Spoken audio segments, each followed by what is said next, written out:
Hello ಸ್ನೇಹಿತರೆ, ಶ್ರೀ ರಂಗ ಟಿವಿಗೆ ಸ್ವಾಗತ. ಸ್ನೇಹಿತರೆ, ಈ ದಿನ ರಾವಣ ದಿಗ್ವಿಜಯದಲ್ಲಿ ದಶಕಂಠ, ಕುಂಭಕರ್ಣ, ವಿಭೀಷಣರ ತಪಸ್ಸಿನ ಬಗ್ಗೆ ತಿಳಿದುಕೊಳ್ಳೋಣ. ಒಂದು ದಿನ ವಿಶ್ರವಸ್ ಮುನಿಯ ಮಗನಾದ ಕುಬೇರ ಪುಷ್ಪಕ ವಿಮಾನದಲ್ಲಿ ತಂದೆಯನ್ನು ನೋಡಲು ಬಂದನು. ವಿಶ್ರವಸ್ ಮುನಿಯನ್ನು ವಂದಿಸಿ ಆಶೀರ್ವಾದವನ್ನು ಪಡೆದು ವೈಶ್ರವಣ ಅಂದರೆ ಕುಬೇರ ತಿರುಗಿ ಹೋಗುತ್ತಿರುವಾಗ ಕೈಕಸೆಯು ತನ್ನ 3 ಮಕ್ಕಳನ್ನು ಕರೆದು ಈ ರೀತಿಯಲ್ಲಿ ಉಪದೇಶ ಮಾಡಿದಳು. ನಿಮ್ಮೆಲ್ಲರಿಗಿಂತ ಹಿರಿಯನಾದ ಕುಬೇರನು ಬ್ರಹ್ಮನನ್ನು ಮೆಚ್ಚಿಸಿ ಸಂಪತ್ತಿನ ಒಡೆತನ, ಉತ್ತರ ದಿಕ್ಕಿನ ಅಧಿಕಾರ, ಶಿವನ ಗೆಳೆತನ, ಪುಷ್ಪಕ ವಿಮಾನಗಳನ್ನು ಪಡೆದು ಸಂತೋಷದಿಂದಿದ್ದಾನೆ. ನೀವೂ ಸಹ ಬ್ರಹ್ಮಕುಲದಲ್ಲಿ ಜನಿಸಿದವರು. ತಪಸ್ಸನ್ನು ಆಚರಿಸಿ ದಿವ್ಯ ಶಕ್ತಿಯನ್ನು ಪಡೆದು ಬಾಳಿರಿ. ಈ ರೀತಿಯಲ್ಲಿ ತಾಯಿಯು ಸೂಚನೆ ನೀಡಿದಾಗ ದಶಕಂಠ, ಕುಂಭಕರ್ಣ, ವಿಭೀಷಣರಿಗೆ ತಪಸ್ಸಿನಲ್ಲಿ ಒಲವು ಮೂಡಿತು. ವಿಶ್ರವಸ್ ಮುನಿಯು ಮಕ್ಕಳಿಗೆ ಪುರಾತನರ ದಿವ್ಯ ಚರಿತ್ರೆಯನ್ನು ಹೇಳಿದನು. ನ್ಯಾಯ, ನೀತಿ, ಧರ್ಮಗಳ ಉಪದೇಶ ಮಾಡಿ ತಪಸ್ವಿಗಳ ಮಹಿಮೆಯನ್ನು ತಿಳಿಸಿದನು. ತಪಸ್ಸಿನಿಂದಾಗಬಹುದಾದ ಲಾಭಗಳನ್ನು ತಿಳಿದಾಗ 3 ಸಹ ತಪಸ್ಸನ್ನು ಆಚರಿಸಲು ಬೇಗನೆ ಹೊರಡುವ ನಿಶ್ಚಯ ಮಾಡಿದರು. ದಶಕಂಠನು ಬೇಸಿಗೆಯಲ್ಲಿಯೇ ಪಂಚಾಗ್ನಿ ಮಧ್ಯದಲ್ಲಿ ತಪಸ್ಸನ್ನು ಆಚರಿಸಲು ನಿರ್ಧರಿಸಿ ಪಶ್ಚಿಮ ಸಾಗರ ತೀರದಲ್ಲಿಯ ಗೋಕರ್ಣ ಕ್ಷೇತ್ರಕ್ಕೆ ಬಂದನು. ಮಳೆಗಾಲದಲ್ಲಿ ಕಂಠದವರೆಗೆ ನೀರಿನಲ್ಲಿ ನಿಂತು,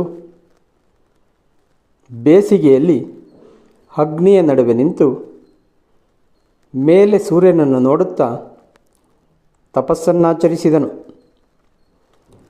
ಇಷ್ಟಾದರೂ ಬ್ರಹ್ಮ ಆಗಮನವಾಗದಿದ್ದಾಗ ದಶಕಂಠನು ಉಗ್ರ ತಪಸ್ಸನ್ನು ಆರಂಭಿಸಿ ಓಂ ಬ್ರಹ್ಮದೇವಾಯ ನಮಃ ಎನ್ನುತ್ತಾ ತನ್ನ ಒಂದೊಂದೇ ತಲೆಯನ್ನು ಕತ್ತರಿಸಿ ಅಗ್ನಿಗೆ ಅರ್ಪಿಸಿದನು. 9 ವರ್ಷಗಳಲ್ಲಿ 9 ತಲೆಗಳನ್ನು ಅರ್ಪಿಸಿ 10ನೆಯ ವರ್ಷದ ಉಗ್ರ ತಪಸ್ಸನ್ನು ಮುಂದುವರೆಸಿದನು. 10ನೆಯ ವರ್ಷದಲ್ಲಿ 10ನೆಯ ತಲೆಯನ್ನು ಕಡಿದು ಅರ್ಪಿಸಬೇಕೆಂದಿದ್ದಾಗ ಬ್ರಹ್ಮದೇವನು ಈ ದುರುಳನು ತಪಸ್ಸನ್ನು ನಿಲ್ಲಿಸಲಾರ ಎಂದು ಆಲೋಚಿಸಿ ದಶಕಂಠನಿದ್ದಲ್ಲಿಗೆ ಬಂದನು.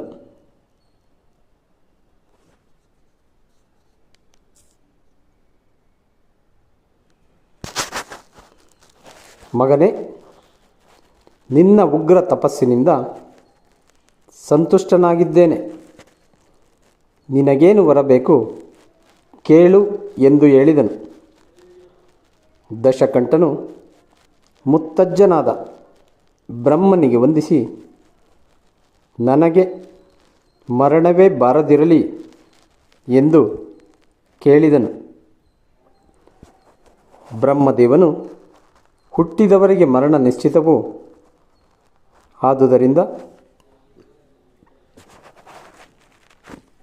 ಬೇರೆ ವರವನ್ನು ಕೇಳು ಎಂದಾಗ ಸುರರು, ರಾಕ್ಷಸರು, ಉರಗರು, ಯಕ್ಷರು, ಗಂಧರ್ವರು,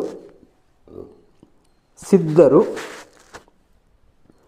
ಸಾಧ್ಯರು ಇವರ್ಯಾರಿಂದಲೂ ನನಗೆ ಮರಣ ಬರಬಾರದು, ಈ ರೀತಿ ಆಶೀರ್ವದಿಸು ಎಂದು ಬೇಡಿದನು.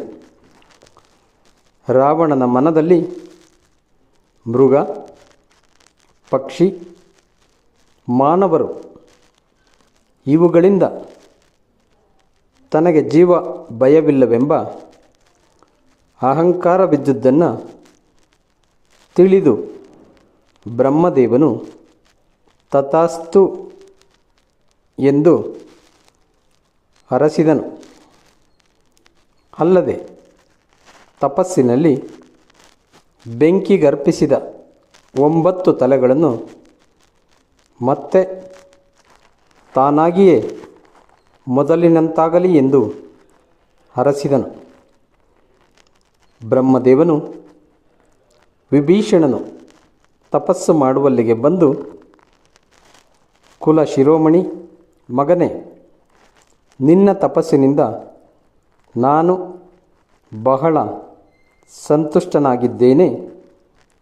ಕಠಿಣವಾದ ತಪಸ್ಸು ನಿನಗೆ ಬಹಳ ನೋವನ್ನು ತಂದಿದೆ. ಏನು ಬರಬೇಕು ಕೇಳು ಎಂದು ಹೇಳಿದನು. ವಿಭೀಷಣನು ಅಜ್ಜಯ್ಯನಿಗೆ ಸಾಷ್ಟಾಂಗ ವಂದನೆ ಸಲ್ಲಿಸಿ, ನಿನ್ನ ದರ್ಶನದಿಂದಲೇ ನಾನು ಧನ್ಯನಾದೆನು.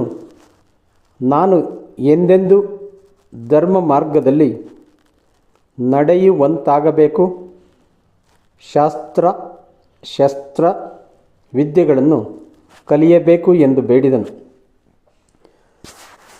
ವಿಭೀಷಣನು ಬೇಡಿದ ಸಂಗತಿಯನ್ನು ತಿಳಿದು ಅತ್ಯಂತ ಸಂತುಷ್ಟನಾದ ಬ್ರಹ್ಮದೇವನು, ನಿನ್ನಿಷ್ಟದಂತೆ ಆಗಲಿ, ನೀನು ಸಕಲ ವೇದಶಾಸ್ತ್ರಗಳನ್ನು ತಿಳಿದು ವೀರನಾಗುವೆ.